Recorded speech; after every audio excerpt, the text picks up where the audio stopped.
Uh, that was really confusing.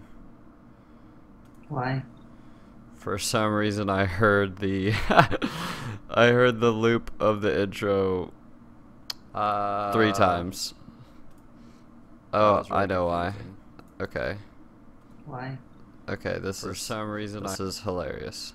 All right. I had another browser up with the stream that wasn't muted, and I was hearing the feedback. All right. Welcome, Mighty Mice, to episode 24 of the Q Podcast, a podcast where a gathering of friends weigh in on geek passion topics. Today is October 4th, 2015, and my name is Ben freeBrunch Thomas. Joining me today is Patrick Figfire, aka Bone Thug Figueroa. What is going on, everybody? Welcome to the Q. Welcome. We are sadly without our compadre Christian Sea Monkey Two Eyes Alriaga today, as he has gone fishing. Just kidding. Gone fishing, sleeping with the fishes. We took care of him. We killed him. He's dead. He's dead. To us. That's why we're asking all of our listeners to keep this podcast to yourselves. Absolutely. The police are already onto us once. We don't need to do that again. How was your week, Patrick? It was pretty good. I had a pretty good week. Got a lot of stuff done. Work was a little light, so I got to focus on my hobbies, which was a lot of fun.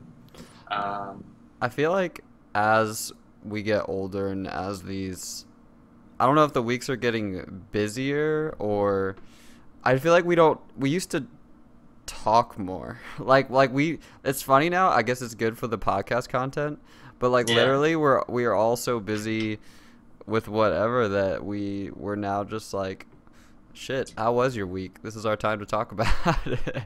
I know. Oh my goodness. I mean, that was the point of the Q when we started this whole thing, right? That's it was true. A structured way to keep up, and I don't want to use the word force because it sounds like we wouldn't do this in the first place, but there's not every chance where I get to talk in depth about a movie I saw last night.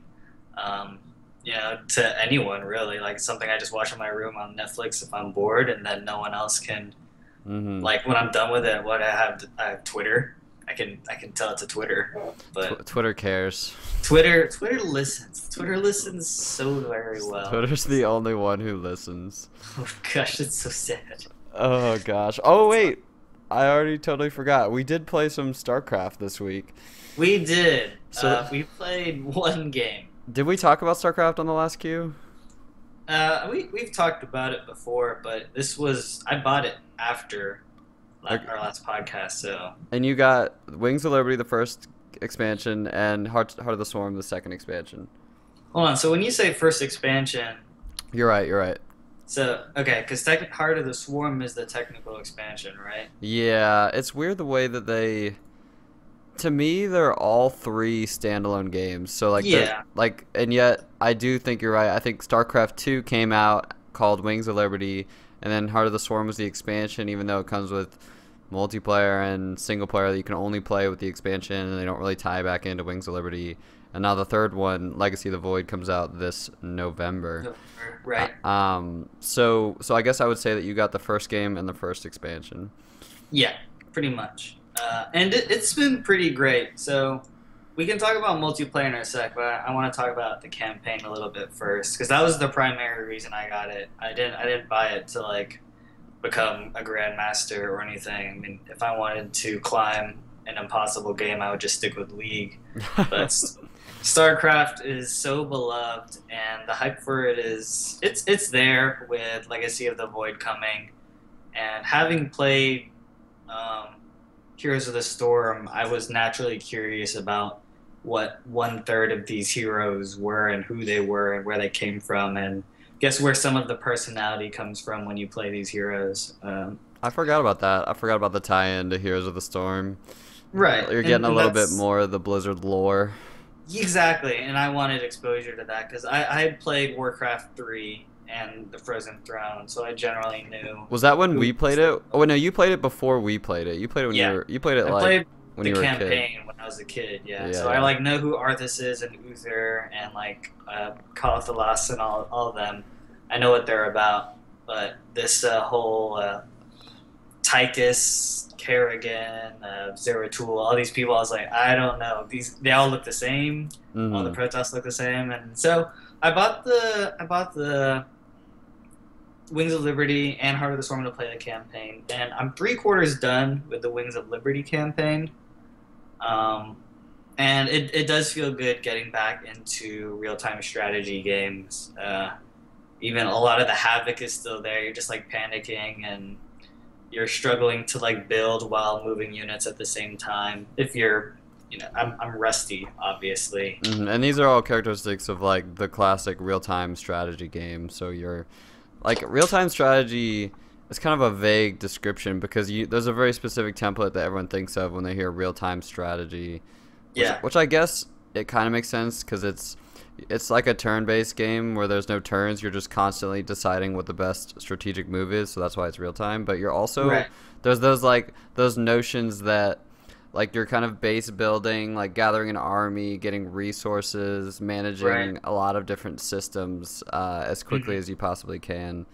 So And at least that wasn't totally foreign to you. right, that's very true. I mean, and a lot of the mindset as you're playing goes through. Like when you've got all your guys, you have to know, okay, I got to take out the big guy in the back first because he's just going to shred my units if I focus on the guys in the front or when I'm attacking a base.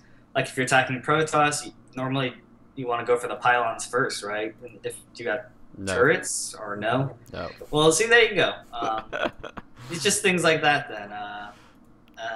Just you have to just that concept or that idea. I mean, because I say that because in the campaign, the mission design is intricate and it's neat because it introduces it introduces these ideas to you. I said that because like there was this one mission and you're against Protoss and they say if you take out these pylons first, the turrets will go down and then you can bring the rest of your units in. Mm-hmm. But It's funny how they say that because, well, like, I mean, that's correct, but turrets do damage to you and pylons don't, and turrets have less health than pylons. So if you can get rid of the only thing doing damage to you quickly, then you're actually like gonna do less damage in the long term. right, that makes sense. I mean, and from what I've learned very quickly, not very quickly, but my multiplayer game, it's not the same as campaign missions, obviously. Yeah, well, and I mean, kind of what I said doesn't apply to every scenario. Like that's kind of the fun of those games is that you have to evaluate every situation as is. Yeah, exactly. But multiplayer is a totally different animal. Absolutely different animal. The one game we played was overwhelmingly. I was overwhelmed and I was very clueless. Because Go ahead. so I don't remember the single player perfectly clearly, but are they really starting you with nothing like they do in multiplayer, or are they kind of like posing a scenario to you where that you already have some units or some production facilities? So with most of the missions, you're getting a new unit in every mission, and the mission is kind of tailored towards that unit. Like when we get the medevac, you're kind of on an island and you have to like bring in troops to the main island and fight your way through it.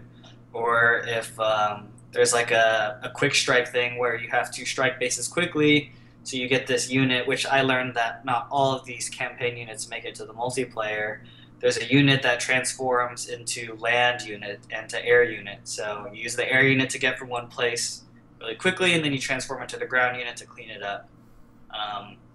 So that's how the campaigns are structured, and there's a lot of really cool stuff that like you get like there's a train heist, which I thought was a really cool mission. Oh, I remember that. That was a Train really heist cool mission mission. was a lot of fun. There's like a mission where you're one guy and you have to like sneak your way through a whole base. Yeah, that's so different than multiplayer. Exactly. So I'm having a lot of fun with those kind of missions too. And I've played mostly Terran, and I've got a little bit of Protoss. There's like a side mission where you can like pretend to be Protoss, and it's very different. Protoss is very different from Terran, obviously. Do you think that you can get your money's worth from Starcraft just playing the single player? For $10, hell yeah.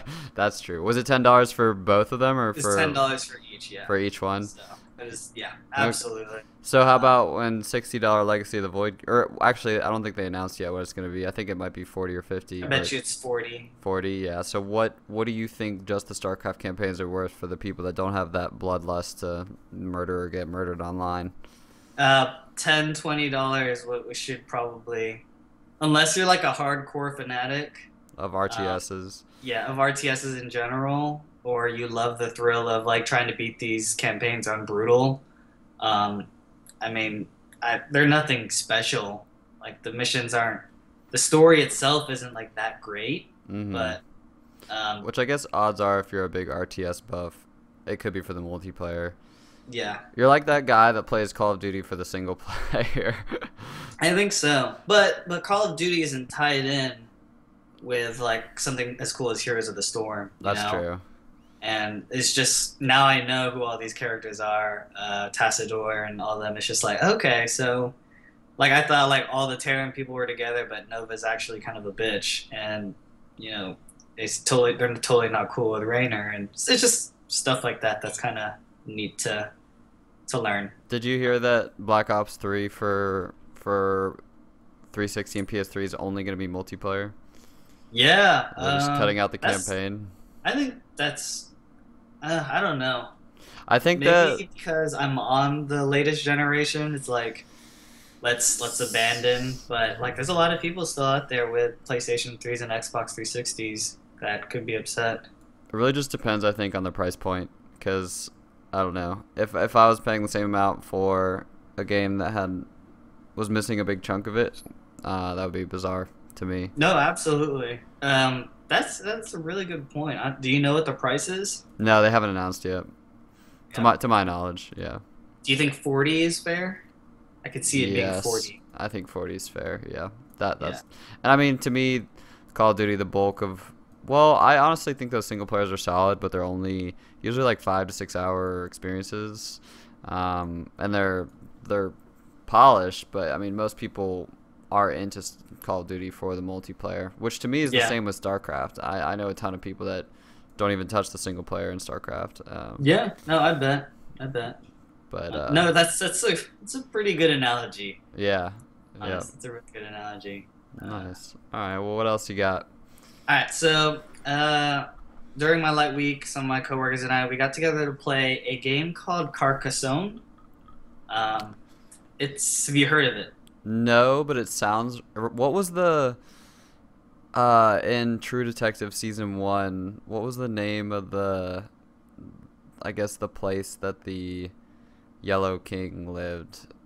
Do you remember? It sounded kind of Frenchy. It was like Cacophis. Yeah. Carcosa. Carcosa. Yeah. That's not this game. Okay. This game is not True Detective. Okay. What was this game? So it was a turn-based tile board game, with the main focus is you gather land to gain points. It's a pretty interesting game. So there's like a huge deck, I guess, of tiles, and you take turns picking the tiles up and making like a map, basically.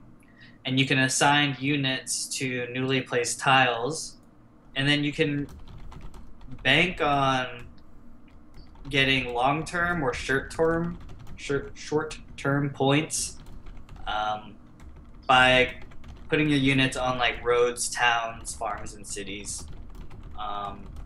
So like for example, you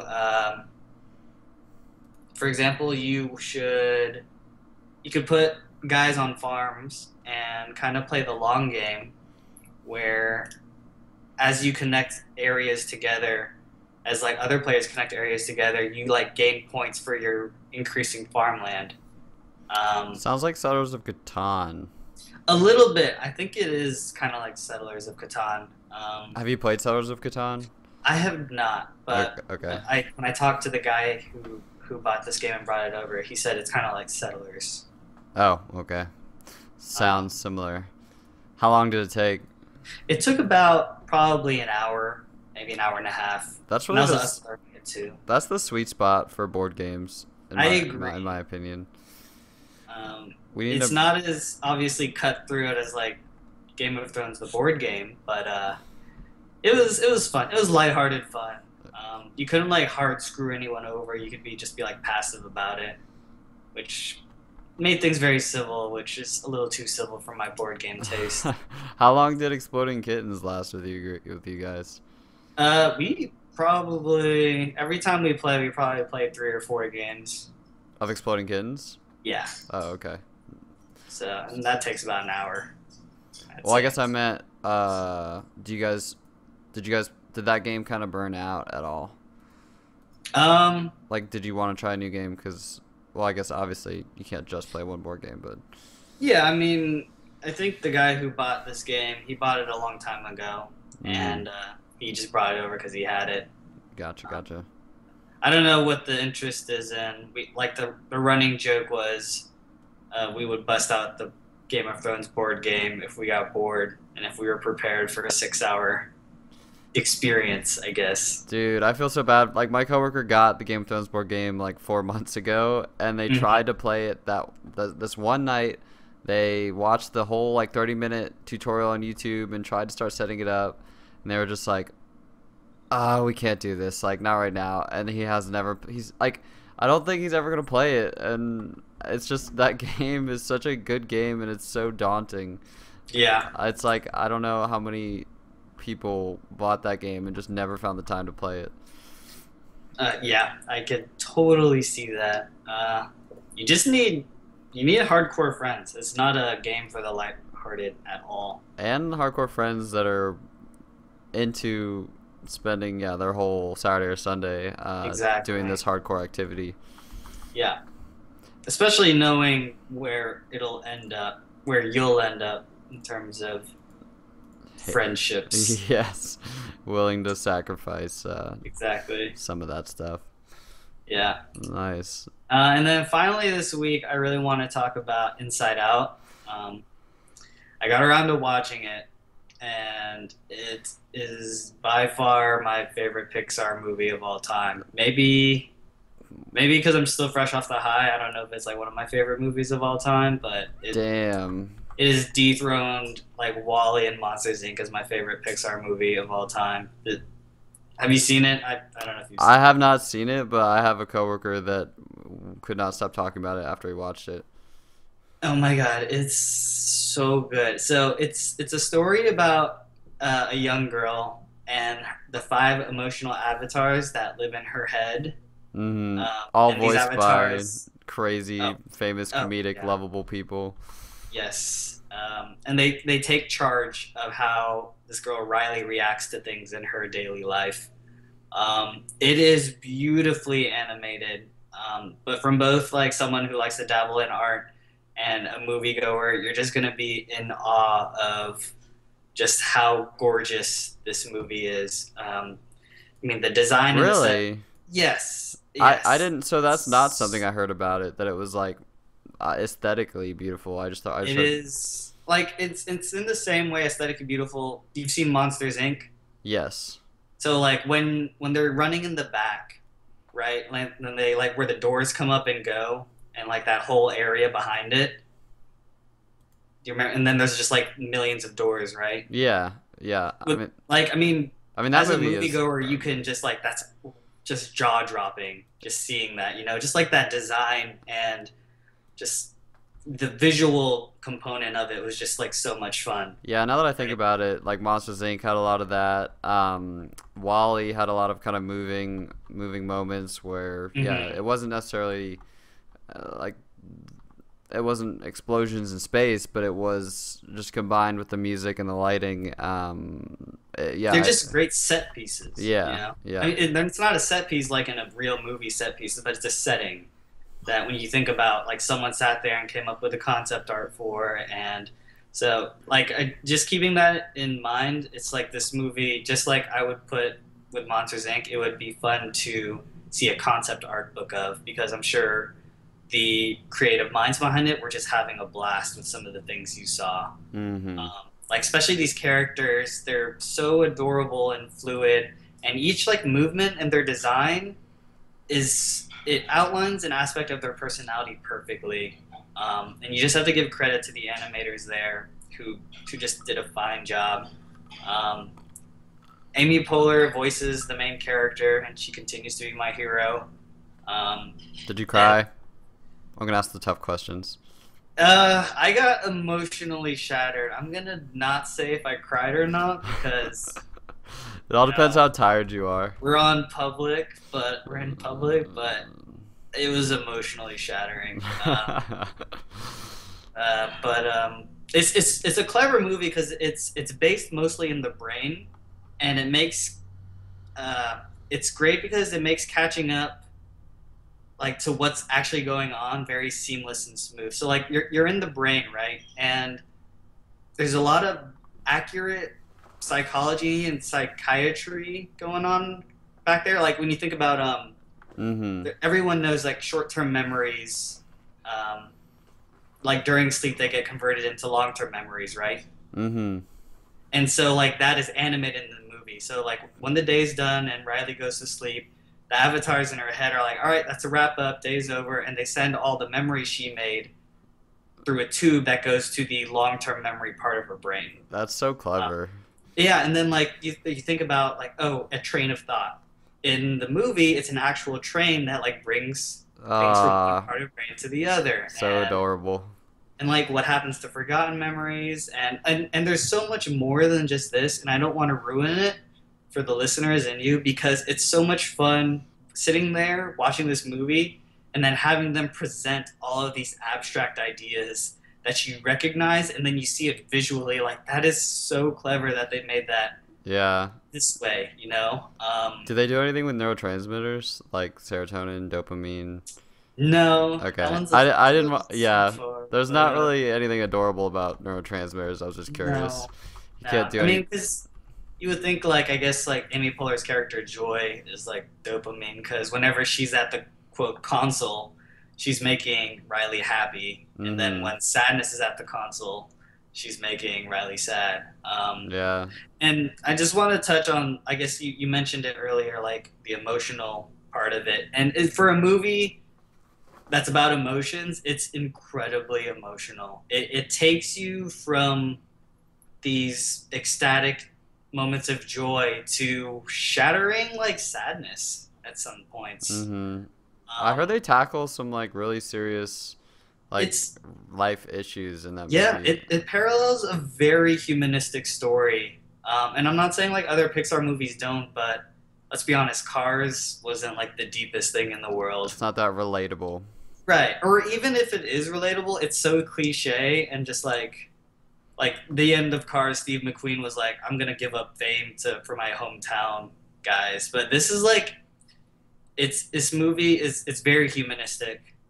It parallels a very identifiable and deep down like things that we don't really want to talk about. Like And mental illness.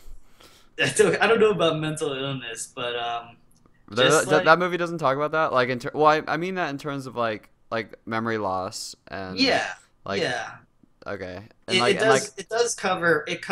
covers that. I think I know what you're and saying. like It covers that. difficulty controlling your emotions. Right. And Uh, just like what happens when some parts of your just I don't know, it's great. Like I don't want to spoil it and you shouldn't read up anything on it because I didn't know what was like the mhm. main like climax or not even climax conflict in the movie. Mhm. And when you like as the conflict plays out, it's very well done. Yeah. Uh, That's uh, nice. I'm gonna have to catch it. We gotta stop. definitely do. You got everyone needs to catch this movie. This movie's really great. That's Uh, awesome. Um, I forgot to mention last week that so you know how I was playing XCOM yeah. and I I didn't prep you for this question because I didn't want you to think about it. But have you ever when's the last time you were playing a game and you lost and you had to start over?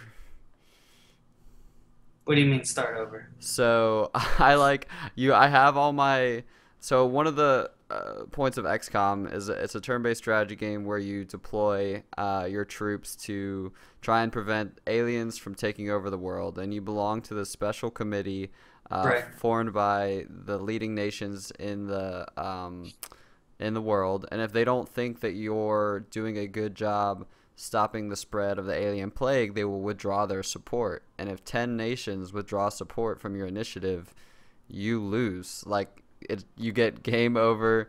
Aliens have taken over. Have a nice day. Like, Is that what happened to you? yes. Like Oh the my game, goodness. I was playing on normal, and I know the game's really hard, and I got fairly far, but I kept losing some very hard missions, and essentially not saving the countries that I needed to save. And I get to my next like council meeting, and they're like, shut it down. Sorry, Yeah, Commander. like Yeah. that's exactly what they said. Sorry, Commander, but this is unacceptable. Like the China and India have withdrawn, and that you no longer have support. And there's a little bit more to it, but I wouldn't spoil. But I just lost. Like, and I have to start over. Like I played for 12, probably 10 hours, 12 hours, and you can try to revert to an old save, but that doesn't really Yeah. help you because You're still on the same path. yeah, It's true. you're you're just resuming where you fucked up. Yeah. So like you aren't necessarily going to do any better. And I was Yeah. kind of comparing that to just every game ever. Like imagine Yeah. you were playing Grand Theft Auto and like you ran out of money or died in a mission like a good ways in, and Yeah. if you wanted to learn where Trevor went with his story, you had to start over. Or like Last of Us, Ellie has 9 lives because she's like a cat, and Yeah. 3/4 of the way through, she's died for a 9th time. Game over. Yeah. This is hardcore, man. No, that must be pretty shattering. Yeah, Pretty so shattering. I don't even like I want to go back, but I don't feel like I have the time because I want to check other stuff out. Yeah. No, I could see that, and I would relate that to Darkest Dungeon. 'Cause that Yeah, happened to me. This is just like a point of no return where you've cleared out all the easier missions. So if you lose like your main party, and you've got just like scrubs on the bench, it's just you can't. yeah. You'll just keep losing the scrubs to like these really harder missions, and It's exactly like that. I totally forgot about Darkest Dungeon because they're both like they both have permadeath. Because yeah, like I had like a super soldier girl who I had been with me the whole time, and when she died, I was despondent. crushed. Yeah, I was just like, Oh my yeah, she's god. not coming back. Yeah, Darkest Dungeon is a similar game. Ugh. I thought of like arcade games, Pac-Man, Oh yeah. Dig Dug, Galaga. When you die, there's no checkpoints, there's no saves. Yeah, but those aren't story invested. Those are like beat your next high score That's true. kind of games, That's you know? Because with the XCOM and Darkest Dungeon, you would be replaying the same story, Mm-hmm. which could be frustrating. Versus like you're in it with Galaga, like oh, I'll just have to do it again because I know I'll have to. Yeah. Not kind of like taken into a conference room and given the awkward breakup speech. Yeah, it was Which is just what like happened to you.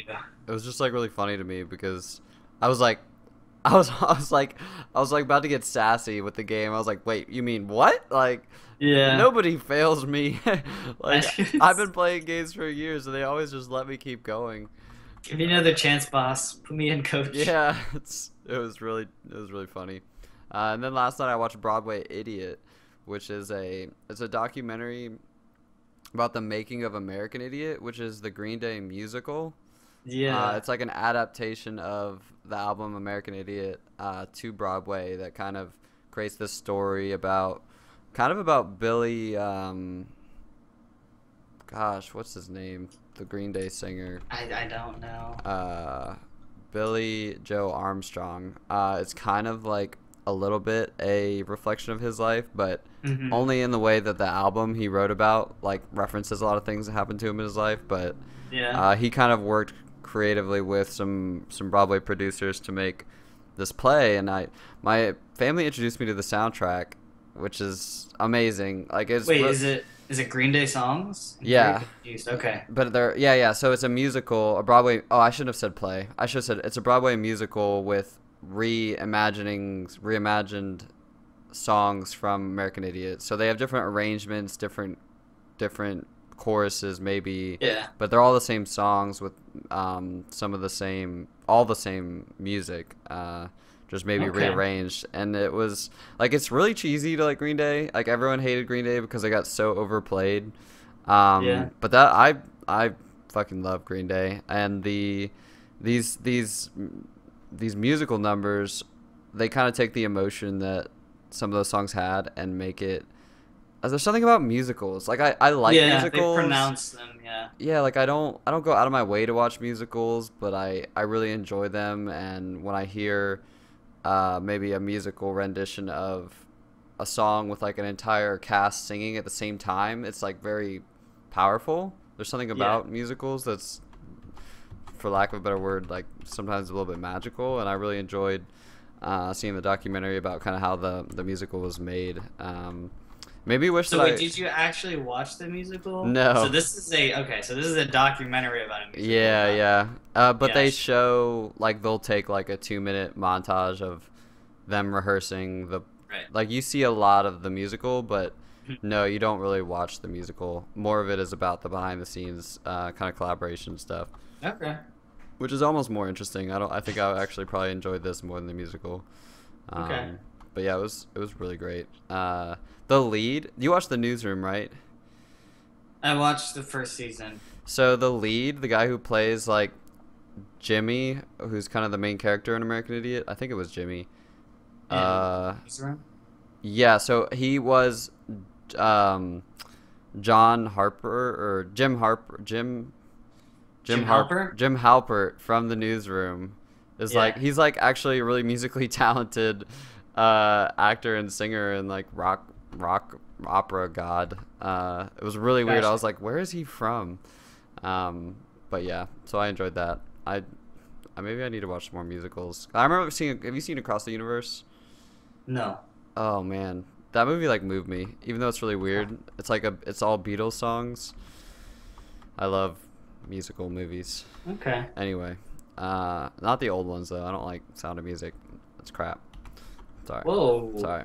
I said it. I'm not gonna fight you on that, but there's a lot of people out there who would fight you on something like that. What kind of person that likes Sound of Musical knows how to fight? That's all I'm saying. Okay. It's very true. This is very true. I'm not worried. All right, let's get into the news this week. So we got a couple of things. The League of Legends World Championship started on Thursday. They are in Paris. They have the top 16 teams from around the world. I was watching today. There were over 500,000 concurrent viewers just on the Twitch stream. That's amazing. Yeah, it's totally wild, and That's been absolutely amazing. yeah, and so far it's been the best Worlds ever, like in terms of storylines and upsets, and I think so. I've only been keeping up with some of NA. I've been watching some COG and C9, but I've been hearing a lot of things about China and Did you other catch stuff. today's games? No, I didn't catch today's games. Dude, I kind of want to spoil it. Anyway, I won't spoil it, but there's more. Like it keeps going. Like the upsets, it's wild. It's totally wild. There was a new Tony Hawk game, which I brought up for one reason, is to say they really need to bring SSX Tricky back. Yeah. Like just that style of game. Yeah. I loved those snowboarding games, and apparently the new Hawk really sucks. It's getting like really bad reviews, and a lot of people Yeah. think it's kind of And a. it's crazy because I looked at Tony Hawk Pro Skater 4. That was released in like 2002, 2004 for PlayStation 2 and Xbox.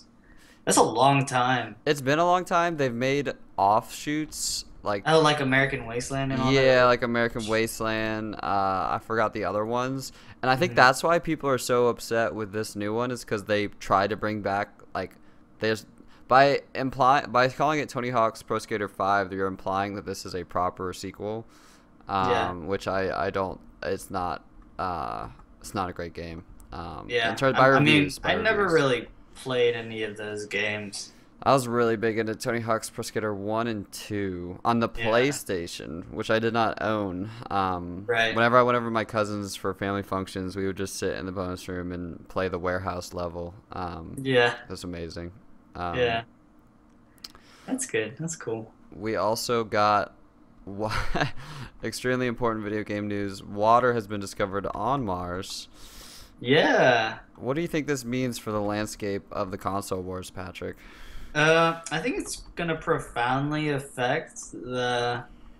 No, I got nothing. I I would. I was Um, trying to think of something while I like put you on the spot. I couldn't yeah. think of anything, but it's It's like neat. in Destiny, you can like go to Mars, and maybe Destiny's gonna happen in real life now. I But love how it happened right as the movie The Martian came out. perfect timing. Yeah, the timing is really good. I was reading like the NASA engineers did a AMA on Reddit, and they were talking about like what they thought of The Martian.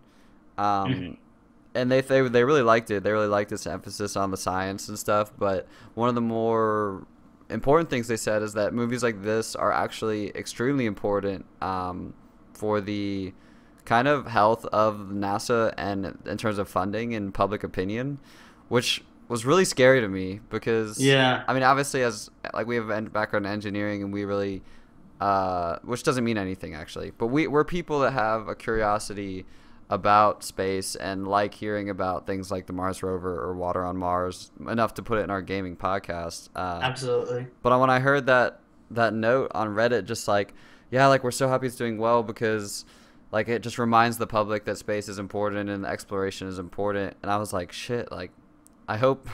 I wasn't under the impression that you guys were in trouble. Well, yeah, well, you know they're in trouble Basically. though because they Yeah, can't. yeah, I Yeah, knew yeah. that, but it's not something that I'm reminded of every day Mm-hmm. until like something like a Reddit post shows up Yeah. with an AMA guy saying, "Yeah, we're spending our plug-in time saying that we're kind of worried."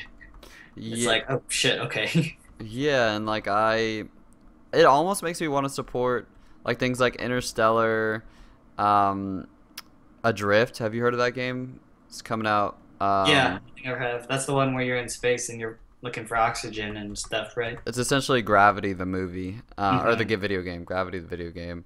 But yeah, like I forget that kind of public opinion is super powerful. Yeah. So yeah, Water on Mars, good stuff. Water on Mars. That's water under the bridge now. No, Ah, that was so weak. it. The other thing we have here is Stephen Colbert interviewed just in the last week PewDiePie, the YouTube streamer, and Sean Murray, the kind of head of the developer Hello that of Games. Hello Games that is doing No Man's Sky. These are two really internet gaming centric guests to have on a late night show that's still new.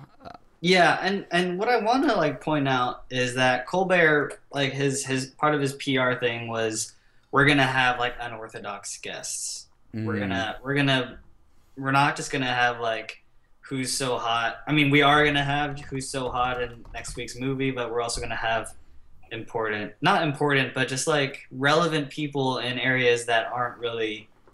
I don't want to say that don't have sex appeal, but I mean, let's be honest, they're not. It's not always George Clooney or Anne Hathaway every night. mm-hmm. Um, and it's cool because I like to say this is even cooler because Conan and Jimmy Kimmel have also like tried to. They're targeting a younger audience, obviously. Well, so Jimmy And Kimmel, he's getting him and Conan are doing it in opposite ways though, right? Because this is like, what, and that's what I'm gonna. That's oh, exactly okay. what I was gonna bring up. Is that like whenever Conan does like a Clueless Gamer segment, which I love.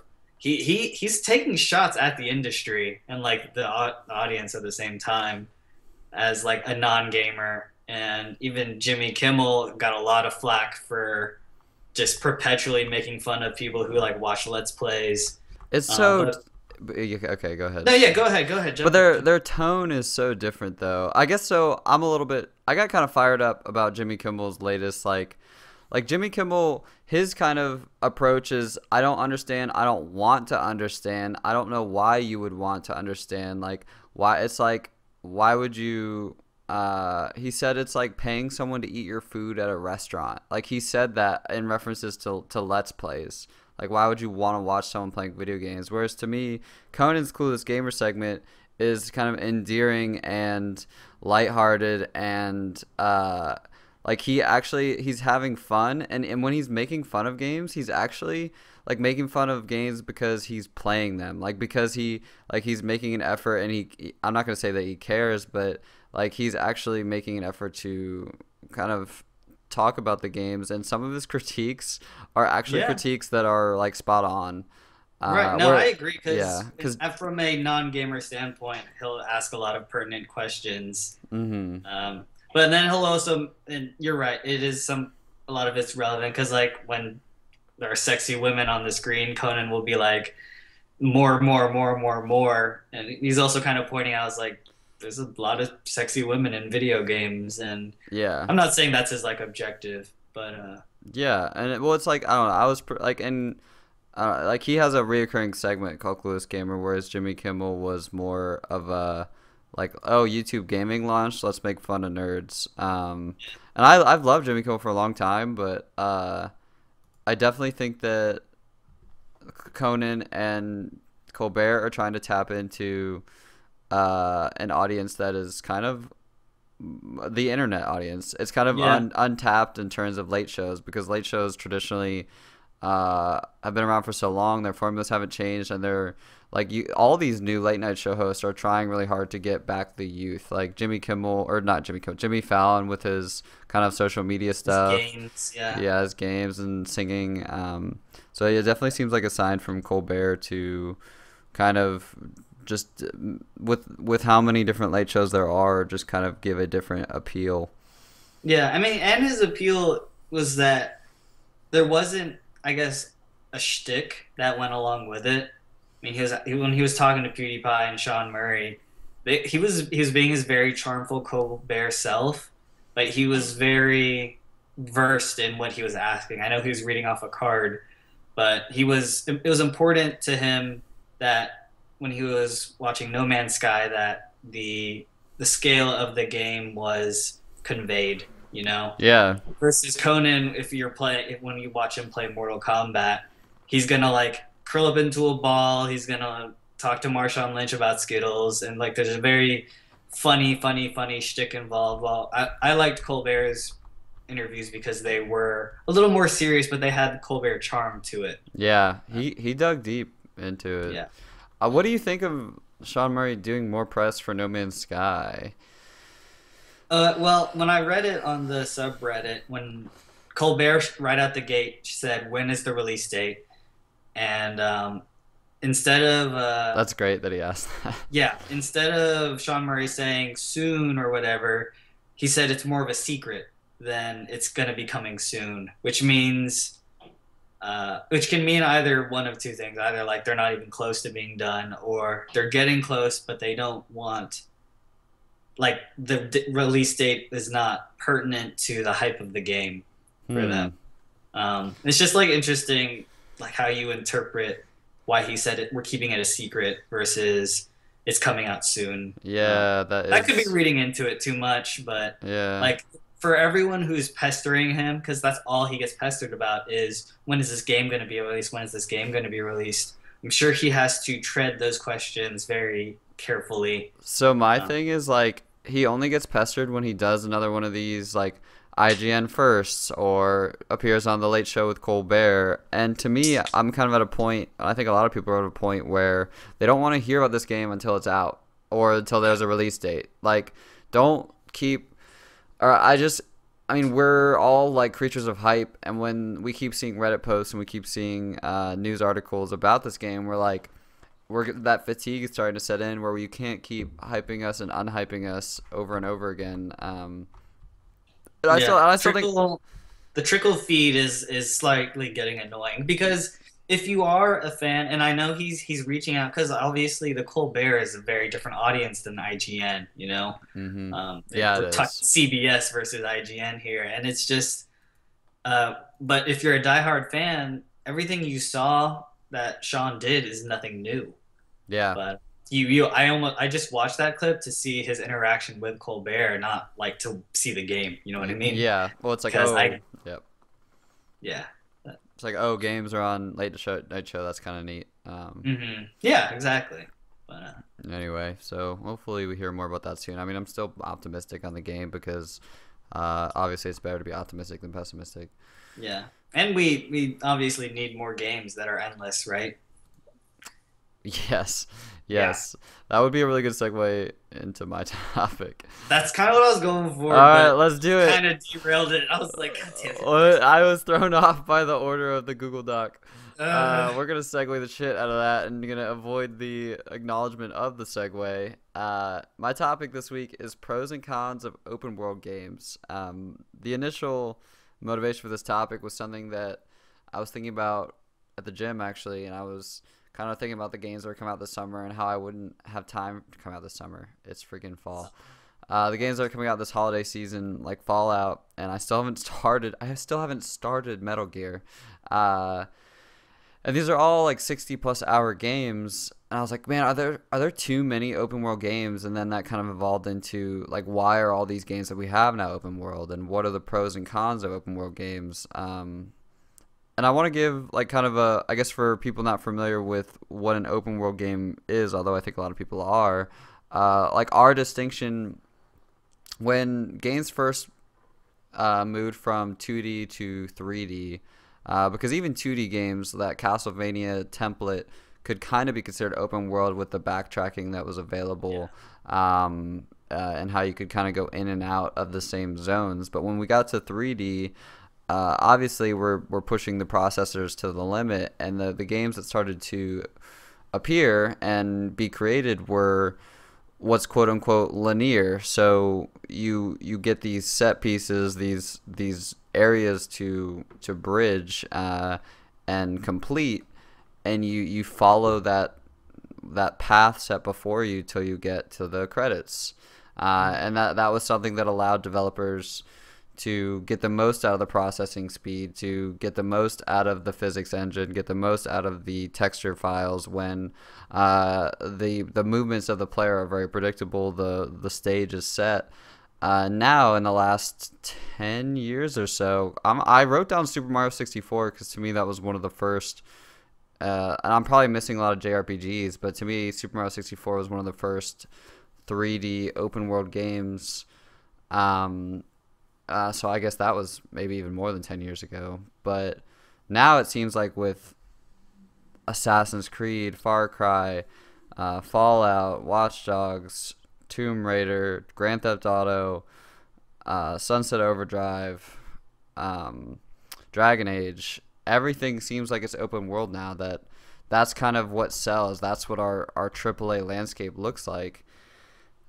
And I don't know if that's a good thing. I don't know if that's the games that I prefer. I wonder do you think it's a fad?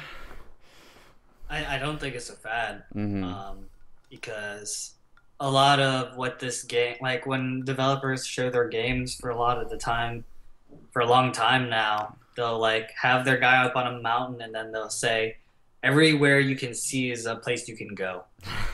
And that is a very significant statement, I feel like, to a lot of consumers, because it's like cool. Because I mean, a lot of us back in the day were trapped by invisible barriers, or if you see the edge of the map and you try to run past it, like you'll die from a turnaround screen. Or you'll hit trees like that just don't let you get through. Exactly. So I think that's something that developers are still very proud of, and if you can maintain good quality in like The Witcher, which is supposed to be one of the more beautiful games we've had recently with an open world setting, you're mostly win-win.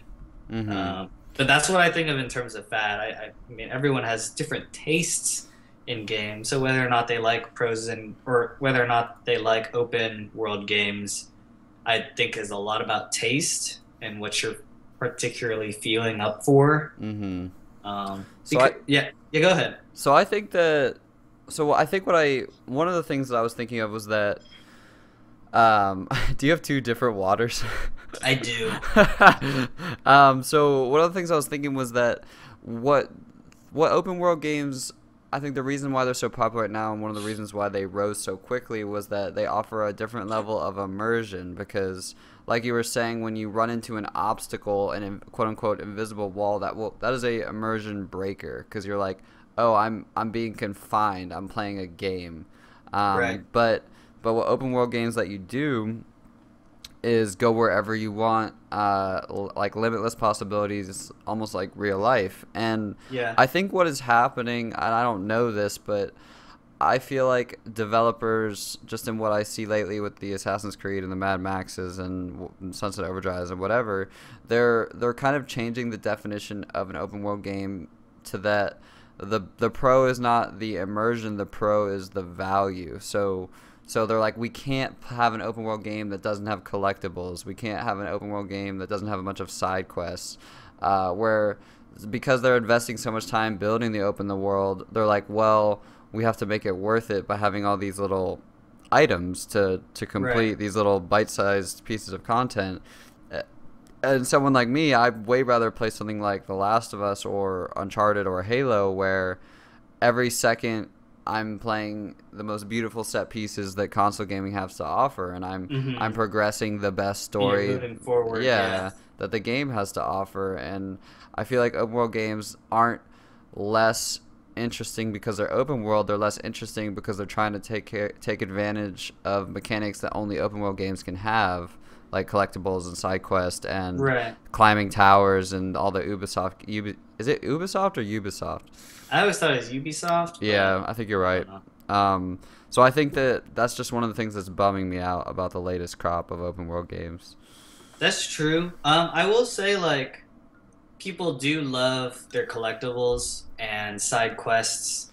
Like, I know with the Assassin's Creed games, and even with Shadow of Mordor, there were just like a lot of like you're referring to, like when you open up the mini map, there's like a complete the challenge course here, Yep. kill 20 guys in 20 seconds here. Mm-hmm. And I think a lot of people like those mini challenges.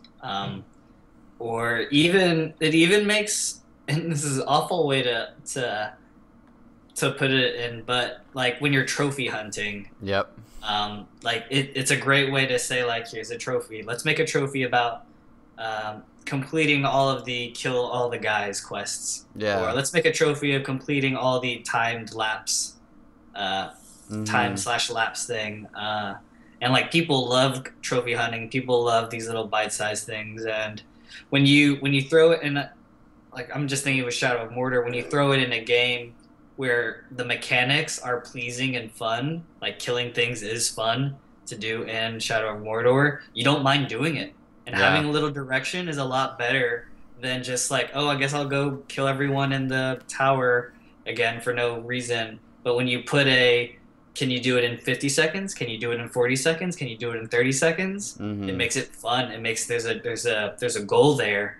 And if once you beat that, oh, all right, let's do something else. Let's ride a monster and see if I can go from point A to point B in 30, 20, 10 seconds type of thing. I think that does touch on kind of one of the big pros of open world games, and that they do let you flesh out. So if you have a really good traversal system, or you have a really good fighting mechanic, more so than the set piece type games, they let you run with that. Like something like to be able to build a city that you can drive through in Grand Theft Auto or fly through in Batman. Not really fly, but you get the idea. Like the only open world games let you kind of play with the most fun piece of the game to your heart's content.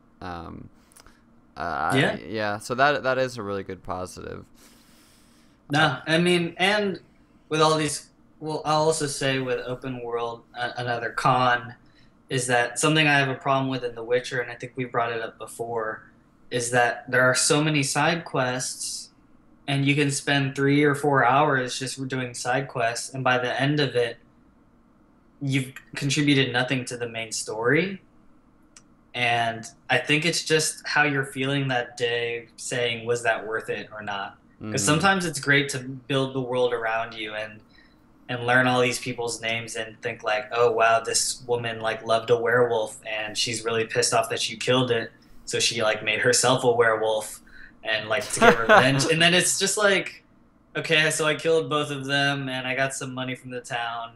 Meanwhile, Siri is still missing. Yeah. So like you can either like see that as like, oh, that was really cool, like man, there are real problems with people with real problems in this world, or like, what the fuck did I do today type of thing, you know? Yeah, like in It's cool my that you can see it in two different ways though. yeah, like my stance is so intolerant too because everything that like I have such a cynical outlook of it because yeah, I mean I'll think like you said, was it, and it doesn't even always have to be worth it, but was it the premium kind of experience that you want to spend your time doing? Because I think of a movie or a TV show, say where like the main character is either a superhero or a high-powered business professional, or well, that's so lame. Why is that an interesting movie? It's a terrible example. But say they have to drop their kids off to school before whatever badass premise the movie has, and you're watching the movie, and all of a sudden there's a pause, and you can say, "Oh, do you want to go to school with little Mike, or do you want to continue the movie?" Yeah. And it's like, fuck no, I'm not gonna go to school. I don't want to do middle school geometry. Like I want to see the story, and that doesn't have to be the case. Like I mean, you don't design a game to have a lesser experience, but at least where we are now, when you do know that some of your audience is just playing the main story, so you just want to invest the most polish into the main story. Yeah. It's just something that other mediums don't really tackle, which is lesser content in the same delivery. Like like TV and movies and music, like there are no side, I mean I guess demos and music and acoustic tracks, and so there's that, but right. I don't know. No, I mean with TV, I mean you're making a very interesting bridge between the two, because like with TV shows, I think of Arrow and Flash a lot, where every once in a while they'll have like a break off episode where it focuses on like side characters, and some people hate it because they hate the characters, and some people love it because they like seeing these characters fleshed out, you know, a different side, maybe some more motive. But I do think it's like highly reliant on taste, and that they're pandering to large audiences by doing this. Like if it was just story all the time, that's great, but like we gotta quench the thirst of some of the guys that want to see this character or want to do these things in related to video games. Mm-hmm. That would be because there are people out there who will do all the side quests in The Witcher. Oh, definitely. There are people who might even prefer the side quests to the main story, because they like getting deep in the world. Right. So I guess that could be the new the subtitle of the topic: pros and cons of open world games, in parentheses, highly reliant on personal taste. Yeah, pretty much. Just like side quests, this whole conversation meant nothing. This was essentially a side quest of the Q podcast. Yep, we've come up with no opinion on open world games other than that there are opinions. Yeah. Let's move on. We're moving the fuck on. Patrick, what's your topic this week? I wanted to talk about disappointments in video games. I feel like we've talked about this before, but maybe we can flesh it out. I feel like it needs to be narrowed.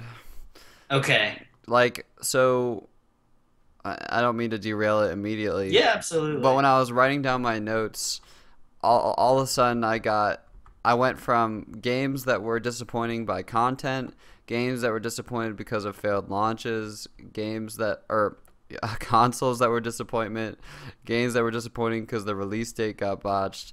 Like, and then all of a sudden I realized, I'm like, wait a second, like, so are we talking about the number one biggest disappointments, or the types of things that cause disappointments, or? Yeah. No, like that's a really good point, because like the notes that I put on are different components of being disappointing to a video game, which is the same thing you came up with, except you had examples. What made you think of this topic? So I was gonna save it up for next week because I wanted to flesh it out some more, but I tried to get back into Arkham Knight, which I've had words with before, and how I've it had was I've fine. had words with.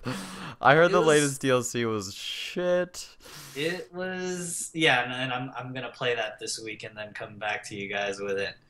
But it was fine, but like it didn't live up to my expectation, you know.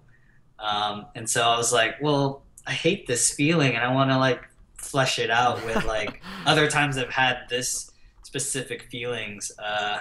It's like But when it's like, oh, this food is disgusting, try it. No, I'm just kidding.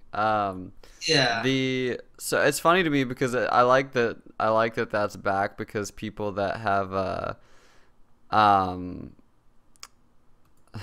people that have listened to the podcast have gotten to see like those weeks before Arkham. That's how long we've been doing this. We have audio records of the weeks before Arkham Knight's launch, and you're being like on cloud nine, and yeah, I'm sorry. yeah. It's It's like not and really. you can't talk shit about it. That's what I was saying for weeks upon weeks. And And we the talked about weekend we after talked. I played it, I had only butt shit to talk about. Uh, Yeah. So I guess if we frame it in terms of let's just walk through the different types of disappointments that Arkham Knight brought.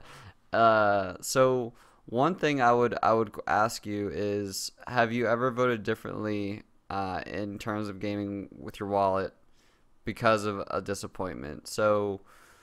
yeah, So do you think you would if a new Arkham game came out, what would change? Would you wait for reviews or I would wait for reviews. Um, Yeah, and it's just because I got burned.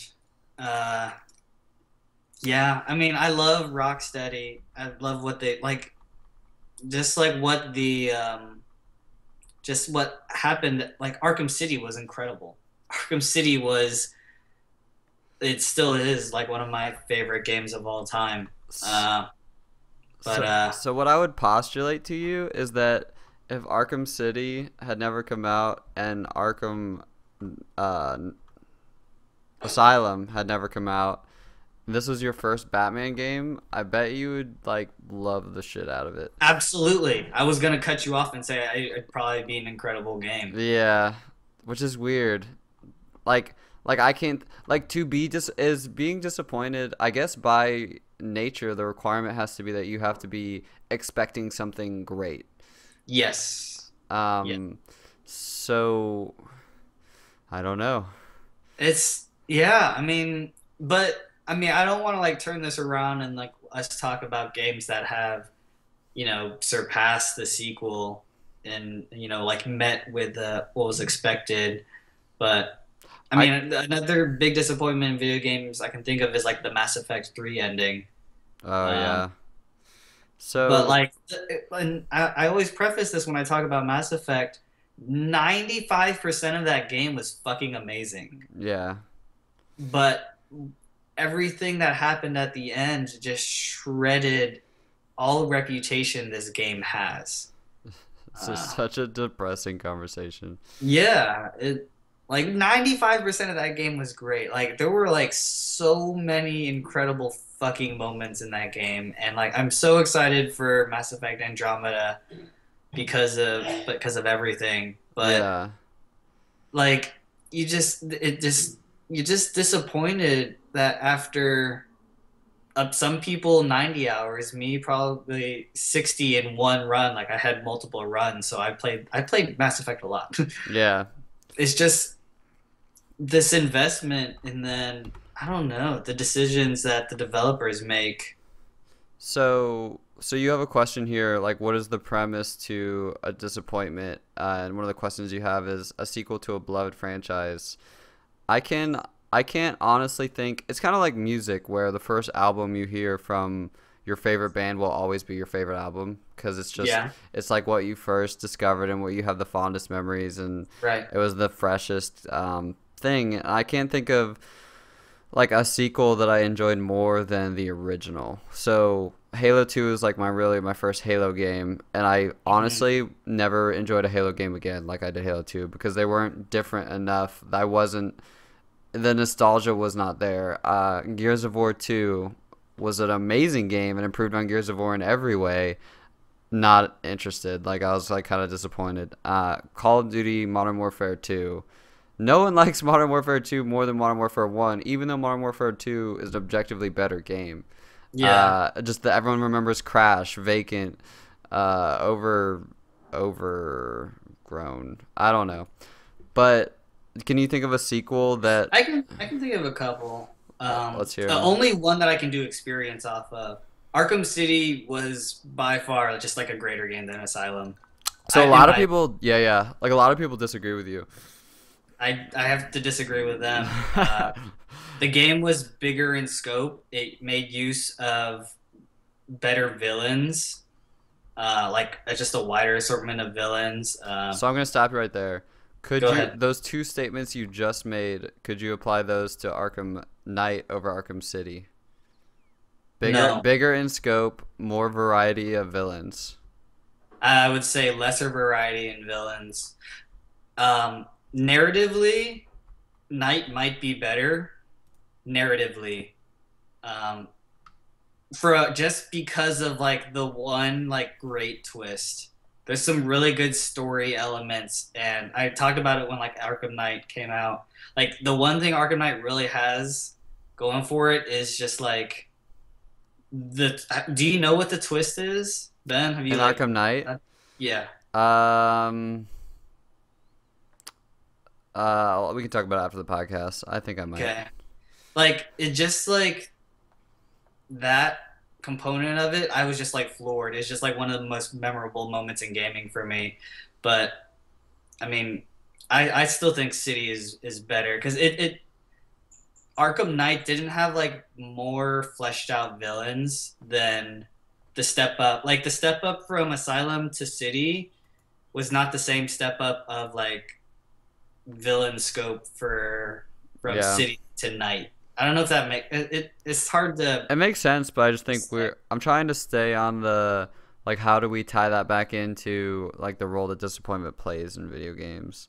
So, Yeah, so like you're kind of objectively reviewing it, which is a good thing, but I feel like disappointment comes from a more like emotional place. yeah, Um and I don't really know. I wrote down like the games that kind of I was mostly disappointed in were games that people told me I was not going to be disappointed in, kind of thing. I guess I would say I wonder how gaming is different than to me gaming has a lot of different forms of disappointment than other mediums because it's like it's more um there's more entropy. That is weird. I'm trying to think like so like for a movie or a TV show, you're not gonna be disappointed because it's too expensive or well, I guess you could be. I was thinking of the Wii U.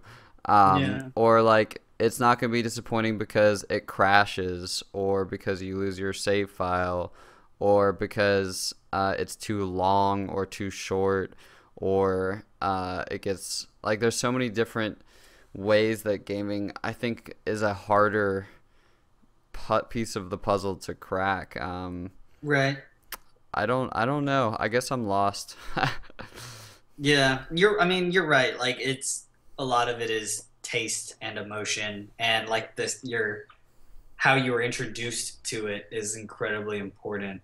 Because I'll say like something like people love Uncharted 2 versus over Uncharted 1. hmm Um, but That's I mean, true. you just think about it, it's just like the game was just all around better because the company, as Naughty Dog, took what everyone loved about the first one and just made it all better. Versus like ultimately, it's just like sharper climbing mechanics, right?